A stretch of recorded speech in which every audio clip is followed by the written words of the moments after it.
Hello दोस्तों, यह कहानी है चौहान वंश में जन्मे वीर सम्राट पृथ्वीराज चौहान की, जिनका नाम हम सबने बचपन से सुना है, जो दिल्ली सल्तनत के आखिरी राज करने वाले हिंदू राजा थे। तो आइए जानते हैं पृथ्वीराज चौहान कौन थे। सम्राट पृथ्वीराज चौहान से जुड़ा इतिहास एवं रोचक तथ्य और उनके जीवन की प्रमुख घटनाओं के बारे में तो वीडियो के अंत तक बने रहे और चैनल को सब्सक्राइब जरूर कर दें।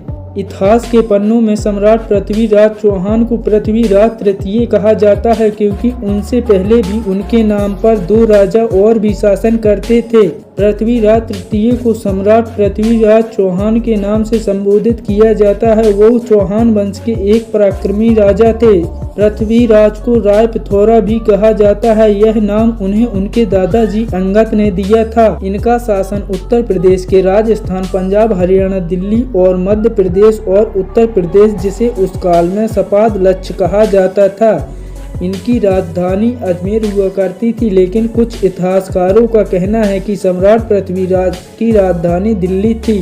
पृथ्वीराज का जन्म सन 1166 में हुआ था, जब वह सिर्फ 11 साल के थे और उनके पिता की मौत हो चुकी थी। इसके बाद राज्य को सुचारू रूप से चलाने के लिए सन 1180 में मात्र 11 साल की उम्र में उन्होंने राजपाट संभाला था। पृथ्वीराज चौहान एक योद्धा ही नहीं बल्कि एक प्रेमी भी थे। पृथ्वीराज चौहान स्वयंवर के बाद भगा कर ले आए थे अपनी प्रेमिका संयोगता को।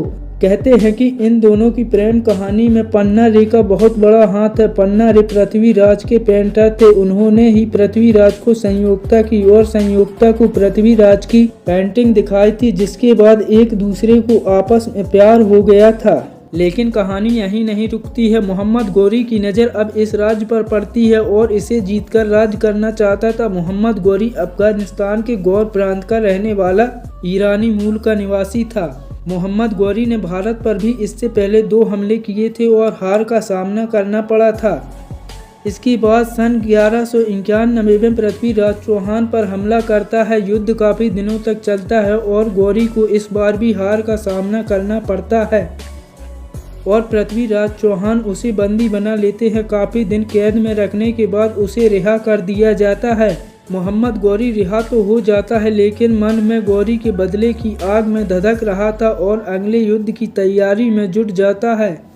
खैर, 1191 के बाद किसी ने कल्पना भी नहीं की थी कि इतनी बुरी तरह से हार के 1 साल बाद ही मोहम्मद गौरी लौट आएगा। लेकिन 1192 में मोहम्मद गौरी लौट आया। इस बार जयचंद्र ने गद्दारी दिखाई और गौरी के साथ जा मिला। 18वीं बार हुए इस युद्ध में मोहम्मद गौरी ने पृथ्वीराज चौहान को मात दिया और उन्हें बंदी बनाकर अपने साथ ले गया।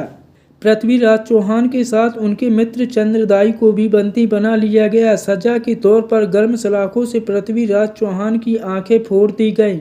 लेकिन चौहान ने हिम्मत नहीं हारी। मोहम्मद गौरी को पृथ्वीराज चौहान के शब्द भेदी बाण चलाने वाली कला के बारे में पता चला और आखिरी इच्छा के रूप में चंद्रदाई के कहने पर इसके प्रदर्शन की इजाज़त दे दी गई। यहीं पर 4 बास 24 गज अंगुल अष्ट प्रमाण था। ऊपर सुल्तान है मत चूको अब चौहान का जिक्र आता है। पृथ्वीराज चौहान के लिए मोहम्मद गौरी की दूसरी मापने के लिए चंद बरदाई का यह संकेत काफ़ी था। मोहम्मद गौरी ने जैसे ही शाबाश बोला, आवाज़ सुनकर पृथ्वीराज चौहान ने शब्द भेदी बाण चला डाला और मोहम्मद गौरी की मृत्यु हो गई।